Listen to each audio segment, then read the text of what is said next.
Hello, welcome to the channel and thanks for watching. So when this video drops on the Sunday morning, I'll be at Warhammer World with this army with a couple of mates just playing a rather large game. So I'm taking 8,000 points of deathguard, which I'm going to do a quick chat through today with you, and playing against two other guys this time who are bringing 4,000 points each of varied chaos. So this is an army made up of not quite all my deathguard collection, but yeah, my deathguard and some of the knights, including a work in progress. I wouldn't ordinarily take a work in progress, but I've enjoyed doing this so much and I really fancy using it.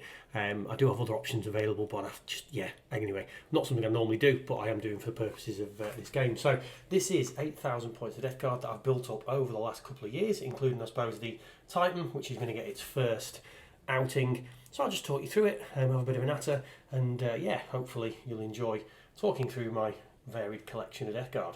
So I'll start the talk through with one of the oldest things in the army and also one of the newest. So fairly recently I've done some very rusty rhinos on the channel, really just to transport. Now I do kind of know which table we're going to play when we get to Warhammer World for the Sunday. Saturday we're doing some little mini 1200 point tournament games, and on the Sunday we've booked quite an open table. So I've got a couple of squads of 7 strong Plague Marines, you see here, the correct number of Plague Marines obviously, that I thought would you a transport. Now these were one of the first things I did on the channel. Started off originally by getting the limited edition. We're going to try and find one of the models, which I'm going blank with. Limited edition models, these ones here, which were brought out as part of the Heroes series, I think it was. Apologise for the lighting on this one, it's not ideal, but yeah. So a couple of squads of 7 of these, and I thought I'd stick them into rhinos. So the core of the army, I suppose if you take the deathguard side of it, if I'm knocking things over, leaning across my table, the core of the army, I suppose the deathguard, 4 units of 7 Plague Marines, 2 transported in rhinos, and 2 squads transported in the Storm Eagle. Now this is a bit of a kit bash I did on the channel. I think I've shown it off a few times before, but I took a, what's it called? Stormblade, not Stormblade, anyway, the Marine Flyer, which I don't use. I took one of those and extended it with plastic card, so all this here is a plastic card extension. Took a missile pod off a Knight set, some las cannons, I think off the Flyer, and really extended it to make the Storm Eagle transport. Because again, I want a fancy one for the Death Guard. It is a Legends piece of equipment now, but yeah, I really like it in the Force, and it is quite a lot of fun transporting a couple of squads of Plague Marines. In those squads, we have 2 Malignant Plague Casters, or whatever they're called. So yeah, Malignant Plague Casters, 2 of these guys, 1 for each squad. I may alter them around and have them running in the rhinos, but that I suppose is the Death Guard core. And the thing with this army is, although it is a Death Guard army, actually in the configuration I've got it now, there are more points of just normal Nurgle in there. The next thing I'll talk about, I suppose, this chap here. Now this is a Demon Prince Kitbash with Reaver Titan. This is a scythe from these guys, actually got them across here, the Death Shroud Terminators. So I did buy 2 boxes of 3 of these, used some spare parts to kit bash into the Demon Prince, the Death Shroud Terminators, and then did a squad of 3 Death Shroud, which is in the Force, but then also used the 2 spare models to bulk up my normal Blight Lord Terminators. So I'm going to run in a squad of 3 of these with Bodyguard, which was kit bashed up, so Terminator Lord, literally a Felthius head swap. So that's the kind of Terminator piece. A core of my army that I think always does ridiculously well for Death Guard is your Blight Lord Terminators. So I'm running a unit of 10 of these, which are going to deep strike onto the battlefield. Always nice to have these. They are really tough, particularly strong. I was originally going to do a converted up Spartan to transport them for the game, but life got in the way a little bit and my painting got a little bit slowed down, hence why I'm using something that's work in progress. So yeah, the Terminators. You have to then take, obviously, a Plague Burst Crawler, just the one, for a bit of interest. I've taken 2 squads of 2 Mephitic Blight Haulers, if I can grab these off in the corner. A couple done fairly plain, a little bit of a tentacle on there, and one done with a rather interesting, screamy, demonic mouth. So again, all these are on the channel, and I do love kit bashing. I think the best thing about Death Guard and Nurgle is the kit bashing potential, and it is immense. One of the bigger kit bashes, which to be honest in hindsight I'd do slightly differently, a couple of things I'm not 100% happy with, is the falchion. So this was taken from a normal 154th scale World War I Mark I tank. Now doing it again, I think I'd make the tracks wider. I think I would shrink down the kind of forethought here with a bit of plastic card. So this is basically a plastic card box hull. This is my magnifier kind of chimneys turned into turrets, and I do like it overall. It's an interesting theme. Now, I wasn't going to take this initially in the army. I was going to fill it up with some demons and those kind of things, but as you've seen in the fly past, I have got a Reaver Titan in the army, and one of the guys, I don't know if it's finished because he's been keeping his cards close to his chest, also picked up a Reaver Titan shortly before I bought mine, actually, and I don't know if he's finished it. But if he has finished it and it comes along, that will be a very nice addition to the killing part of my army. So that's kind of the basic troops. I do have a Measurement Malignifier, just the one, in here. So, yeah, done that. Took it off its base, didn't like the base, wanted to do it so that the base matched my army. If you look across my whole army, if I just pick up a Terminator here, they're done with green stuff world rollers to have like a cobblestone effect with some manky goop on the bottom. So I wanted it to match the army, so I just took it off its base. Done slightly differently to how I did the Malignifier on the base of my Titan, which you'll have seen lately. Right, so let's talk through the sort of 4 big things in the army. Now, I am embarrassed to say that in this game I will be using a work in progress model. Not something I normally do, but I am really enjoying the work on it. This is literally nowhere near finished. I don't take it to finished approach. It is going to be obviously all demonic and all those kind of things and painted up here.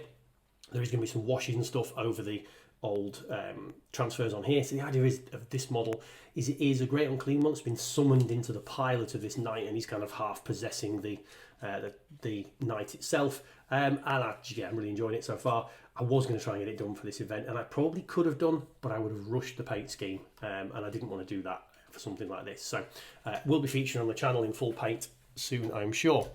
Now, the Acasta's Knight Asterius, this is something that, as I said before, we try to get to Warhammer World a couple of times a year. If I can try and reach over my camera to get this thing. A couple of times a year we try to get to Warhammer World. It tends to be January, which we're doing now, because it is, funny enough, friend's birthday, my birthday, and various other things at the same time, and we don't tend to have seen each other over Christmas, because the guys we game with scattered all over the UK, one of my gaming groups. I do have people around my liver game with, but these are guys that I've known since sort of university. And we go to Warhammer World probably every January and every kind of Octoberish. This was a model I picked up a couple of years ago in the October at Warhammer World, the Acasta's Knight Asterius, and I think it is a glorious model. I really do think this is, if I was picking a model to buy purely on what it looks like and how fun it was to build, I do think this is a better choice than the Warhound. Beautiful model. Lots of battle damage, lots of nurgling. This is probably the first of the big models that I did on the channel to nurgle it up. So yeah, you can check that one out. But again, really good. And the weapons in game, it is a Knight and Titan killer, so it can be really effective. It's been very erratic in games this though before, especially big ones, because it does get targeted. I've had a couple of games where it will literally die in first turn without doing anything whatsoever, and then other games where I think probably its best kills is taken down a Warhound, and it's contributed quite heavily to killing a Warlord. So yeah, see how that goes in the big game, and I'll try doing some shots. Now the Warhound Titan, let's try and get this up here without dropping things. Oh, see, this is magnetised. I don't know if you can see it as I'm moving it, but knocking things over. This is magnetised, so it will actually lift up. If I pick it by the torso, it will do that, but it is magnetised at the torso if it wants to come off. Fairly strong, chunky magnets. The base, I did a fairly plain base on this. I think, hindsight-wise, having now done my Reaver Titan, I think I would change the base over and do something more interesting, but there we go.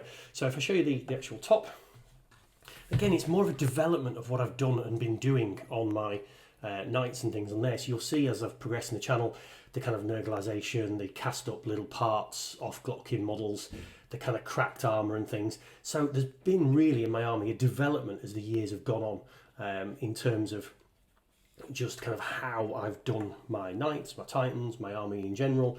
Yeah, and you will see a very, very similar theme. So there are differences in paint styles, slightly, but as you go through the years you will change your paint style. But the glory of Nurgle, and I suppose the similarities in colour schemes are they will work together quite nicely.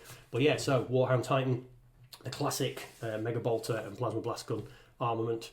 So yeah, I quite like this one, and I'll pick him up. So again, use strong magnets when you build these, and you can pick it up by the top and the legs won't fall off. Initially when I built it I had thinner magnets and things got knocked off quite a lot. Right, now I don't know how I'm going to talk through this Reaver Titan. The camera's going to have to come off this stand, and we'll do a fly past. So as you see, a bit of my hobby room table there. So there's the bigger models. You can see when you look at the size, we go from Asterius to the Warhound, which felt like a massive model, and you leap up to a Reaver and you realise it just isn't. So the Reaver Titan, again, comes in sections. We have the missile pod that lifts off.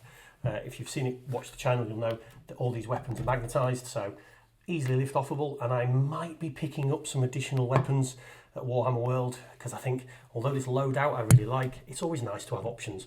I bought this at the Tottenham Court Road Warhammer store, because again in October we were supposed to be meeting up at Warhammer World.